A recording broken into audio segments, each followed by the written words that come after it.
خبر شامل کرتے ہیں ٹوبہ ٹیک سنگھ سے میاں جہاں زیب کی رپورٹ کے مطابق معروف سیاسی سماجی ہردل عزیز شخصیت سردار عرفان اللہ خان کھٹک کی طرف سے خان ہاؤس میں دوستوں کے اعزاز میں ڈنر کا اہتمام کیے گا، جس میں معروف سیاسی سماجی شخصیت سدا بہار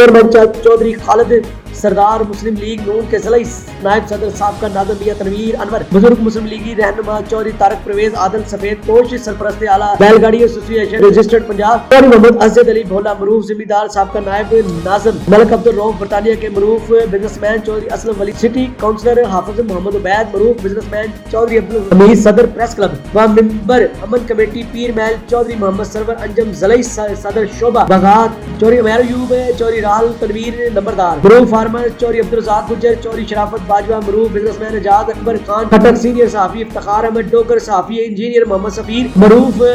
bank officer Khan Mursaleen Khan Khattak, property businessman Chaudhry Muhammad Asim Mansoor, معروف کھاد ڈیلر فرحان شبیر رحمانی سمیت دیگر دوست احباب نے خصوصی طور پر شرکت کی ہے۔ دیگر ملکی حالات، سیاسی بحران، مہنگائی، لاقانونیت پر بات چیت کی گئی۔ حکومت بالا سے بجلی، تیل، گیس، کھادوں، روزمرہ کھانے پینے کی اشیاء کی قیمتوں میں فوری کمی مطالبہ کیا گیا۔